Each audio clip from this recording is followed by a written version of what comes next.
Baru-baru ini, beberapa negara Asia Tenggara mengadakan konser musik dengan mendatangkan musisi internasional Coldplay dan Taylor Swift.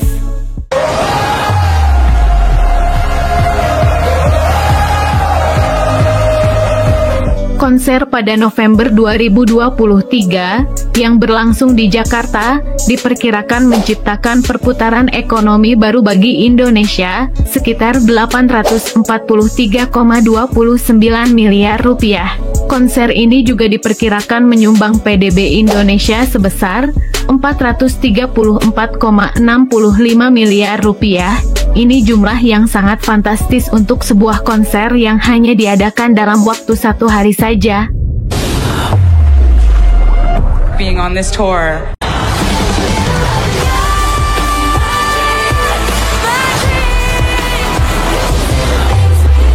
Singapura menjadi negara satu-satunya di Asia Tenggara yang mengadakan konser. Konser ini diperkirakan menciptakan perputaran ekonomi baru bagi Singapura setara dengan 6,4 triliun rupiah. Jumlah ini lebih gila lagi.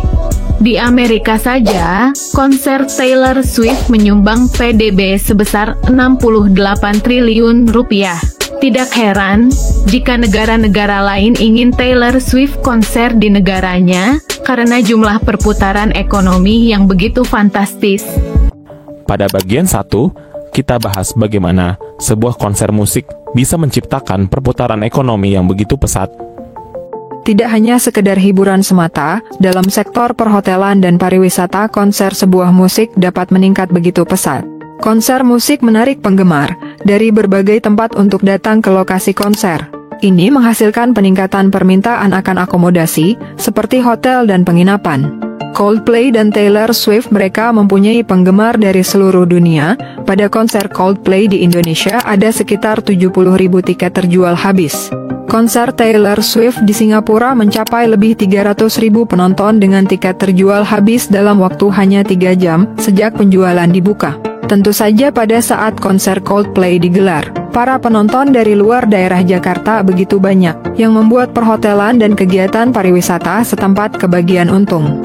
Di daerah tempat berlangsungnya konser, para pihak hotel dapat menaikkan tarif hotel 2-3 kali lipat dari harga normal. Bayangkan Singapura yang menggelar konser selama 6 hari, hotel-hotel yang berada di dekat lokasi konser full order, dengan harga penginapan yang juga fantastik. Sedangkan tiket pesawat, dengan harganya yang tidak biasa, semua penerbangan selama konser berlangsung akan begitu mahal dengan memanfaatkan momen tersebut. Bagi industri hiburan, konser artis papan atas seperti Coldplay dan Taylor Swift memberikan angin segar bagi industri hiburan, menciptakan lapangan kerja dan pendapatan baru. Pendapatan dari pajak dan retribusi yang diperoleh dari konser dan kegiatan pendukung lainnya juga berkontribusi pada perekonomian daerah. Pemerintah biasanya memperoleh pendapatan dari pajak hotel, pajak restoran, dan pajak lainnya yang terkait dengan industri perhotelan. Selama berkunjung di sana, para penonton dan penggemar konser juga mempengaruhi sektor lain seperti retail, makanan dan minuman, serta jasa transportasi. Aktivitas pada sektor retail dan F&B, pengunjung juga berbelanja dan membeli souvenir. Intinya, jika suatu tempat tersebut ramai akan pengunjung, pasti sekitarnya dapat keuntungan juga. Kita masuk ke bagian kedua, kenapa Taylor Swift hanya tertarik untuk konser di Singapura? Menurut berita terbaru, total pendapatan dari The Eras Tour yang dilakukan oleh Taylor Swift sangat mengesankan. Tur ini telah menghasilkan pendapatan sebesar 1,4 miliar dolar Amerika atau sekitar 15 triliun rupiah. Ini menjadikan The Eras Tour sebagai tur musik dengan pendapatan tertinggi yang pernah ada. Para penggemar Taylor Swift di Indonesia optimis bisa menggelar The Eras Tour di Indonesia berkat adanya stadion yang mumpuni seperti Jakarta International Stadium hingga Stadion Gelora Bung Karno. Akan tetapi, sayangnya, hanya Jepang dan Singapura yang menjadi tempat daftar konser The Eras Tour Taylor Swift. Pada akhirnya, Taylor Swift memutuskan batal konser di Jakarta dengan alasan Indonesia tidak memenuhi prosedur. Manajemen Taylor Swift benar-benar membatalkan konser di semua beberapa negara Asia Tenggara kecuali Singapura. Menurut riset dari tim kami, penyebab batalnya Taylor Swift konser di Indonesia karena beberapa alasan.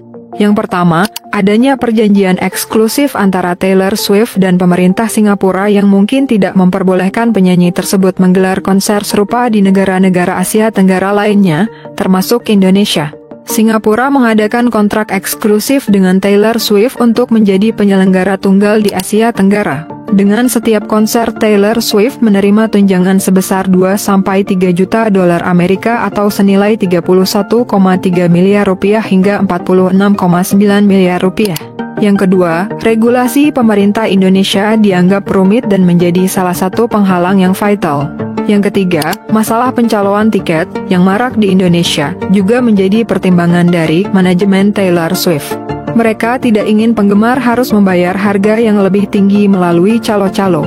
Yang keempat, pada tahun 2024, Indonesia akan sibuk dengan urusan politik, yaitu pemilu, yang dinilai kurang tepat untuk menggelar konser.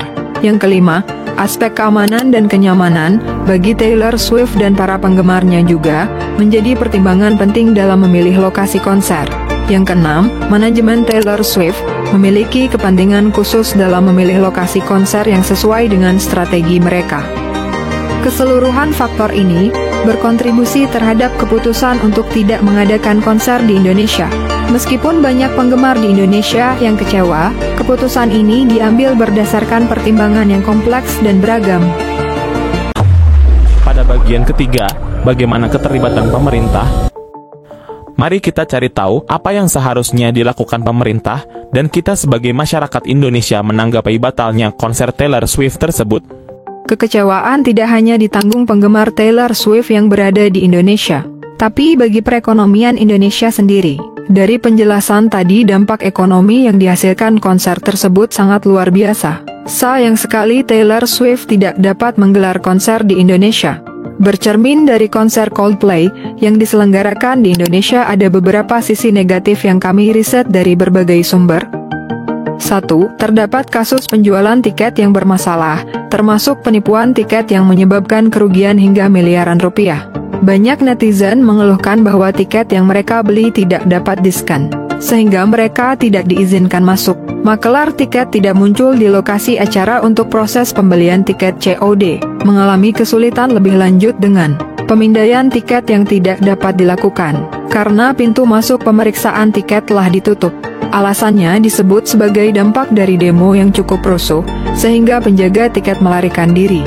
2. Konser Coldplay juga diwarnai dengan kerusuhan yang terjadi akibat keamanan yang kurang memadai, konflik antar penonton, dan kesalahan dalam pengelolaan pintu masuk yang menyebabkan beberapa penonton pingsan sebelum konser.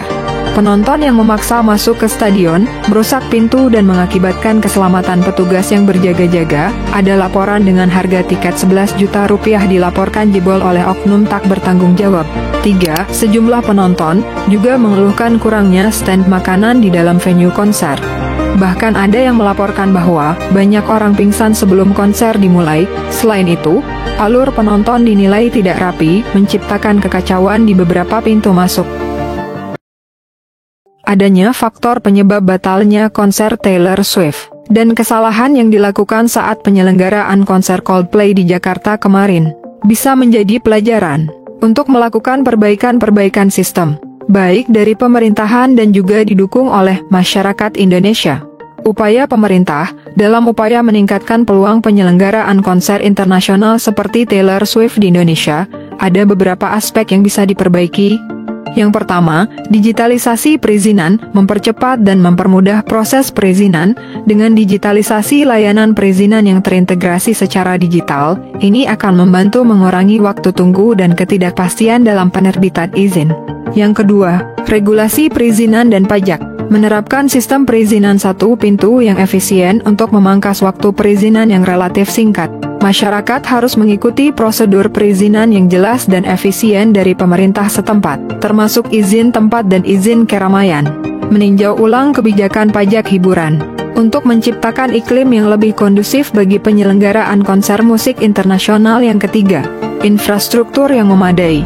Perlu dukungan dari pemerintah dan masyarakat dalam infrastruktur yang memadai dan yang berkualitas, termasuk venue konser, sistem transportasi, dan fasilitas produksi yang sesuai dengan standar internasional. Yang keempat, Keamanan dan kenyamanan, memastikan keamanan dan kenyamanan yang optimal bagi artis dan penonton, termasuk pengaturan lalu lintas, keamanan venue, dan fasilitas pendukung lainnya. Masyarakat harus mematuhi protokol keamanan dan kesehatan yang ditetapkan, termasuk pengaturan keamanan.